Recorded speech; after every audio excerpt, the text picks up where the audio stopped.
ఈ వీడియో ఒకసారి స్క్రిప్ట్ చేయకుండా ఫుల్గా చూస్తే ఎవ్వరి హెల్ప్ లేకుండా ఇంట్లోనే ఈజీగా చాలా టేస్టీగా తయారు చేసుకోవచ్చు. హాయ్ అందరికీ, వెల్కమ్ టు మై ఛానల్. ఈరోజు రెసిపీ వచ్చేసి రొయ్యల పచ్చడి అనమాట. ఇది ఎలా చేసుకోవాలో ఇప్పుడు చూద్దాం. ఇది రెడీ చేసింది నేను కాదు, మా పిన్ని. ముందుగా రొయ్యల్లో కొంచెం పసుపు వేసుకొని నీట్గా కలుపుకొని గ్యాస్ మీద వాటర్ మొత్తం ఇంకిపోయేంత వరకు మగ్గించేసుకోవాలి.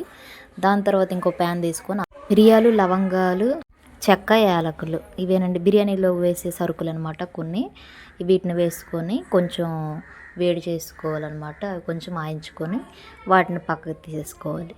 అదే ప్యాన్లోన ధనియాలు, ఆవాలు, జీలకర్ర, మెంతులు వీటిని కూడా తీసుకోవాలి. మెంతులు అనేవి కొంచెం తక్కువ మొత్తంలోనే తీసుకొని వేసుకుంటే సరిపోతుంది. ఎక్కువగా వేసుకుంటే చేదొస్తుంది అనమాట. మెంతులు కొంచెం తగ్గించి వేసుకోవాలి. వీటిని బాగా కొంచెం ఫ్రై చేసి పక్కకు తీసుకొని మిక్సీలో వేసుకుంటే సరిపోతుంది.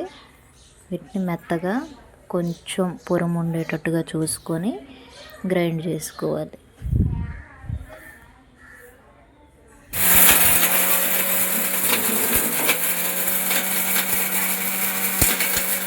ఆ మసాలాలను పక్కకు తీసుకొని అదే మిక్సీ జార్లో ముందుగా మనం అల్లం వెల్లుల్లిని ముక్కలు చేసి ఉంచుంటాం కదండి, ఆ మిక్సీ జార్లో వేసుకొని వాటిని కూడా పేస్ట్ చేసుకోవాలి.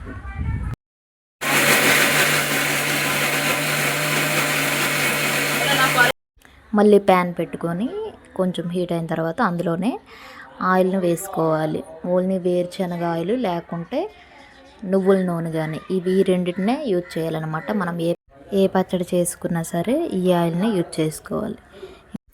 ఆయిల్ అనమాట బాగా హీట్ ఎక్కాలండి. బాగా హీట్ ఎక్కితే అందులోనే మనం ముందుగా రొయ్యలు తీసి పెట్టుకున్నాం కదా, ఆ రొయ్యలను తీసుకొని ఇందులో వేసుకోవాలి. రొయ్యలు మొత్తాన్ని వేసుకున్న తర్వాత అటు ఇటు కలుపుకుంటూ రొయ్యల్ని వేయించుకోవాలండి. అవి కొంచెం బాగా వేగితేనే రొయ్యల పచ్చడి టేస్టీగా ఉంటుంది. నెక్స్ట్ నిల్వ ఉంటుంది అనమాట. మనకు నిల్వ ఉండాలంటే బాగా వేయించుకోవాలి.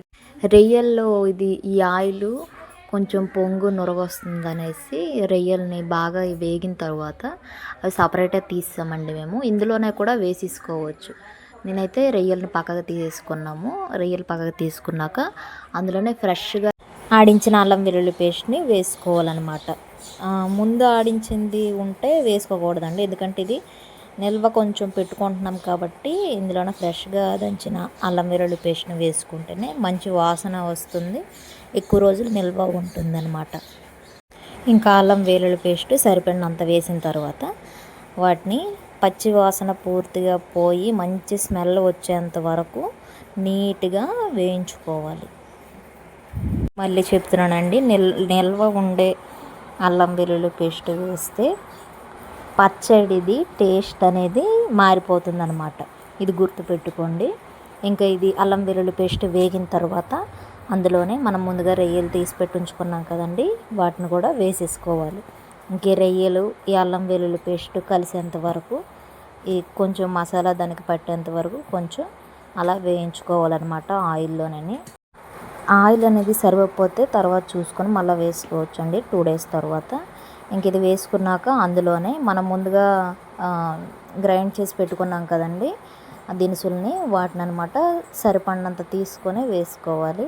మేమైతే ఎక్కువగా చేసాము, ఆ సగం పక్కన పెట్టేసాం. వేరేగా ఏదైనా కూరల్లో వేసినా టేస్ట్గానే ఉంటుందన్నమాట. ఇంకా అందులోనే పచ్చడికి ఎంత సరిపోద్దో అంత కారం తీసుకొని వేసుకోవాలి. కొలత ప్రకారం మనకి ఒక కొలత అనేది ఉంటుంది కదండి, ఆ కొలత ప్రకారం పచ్చడిలోకి సరిపడినంత కారాన్ని కూడా వేసేసుకోవాలి. కారం వేసుకున్నాక అందులోనే సరిపడినంత ఉప్పు కూడా వేసుకొని కలుపుకోవాలన్నమాట.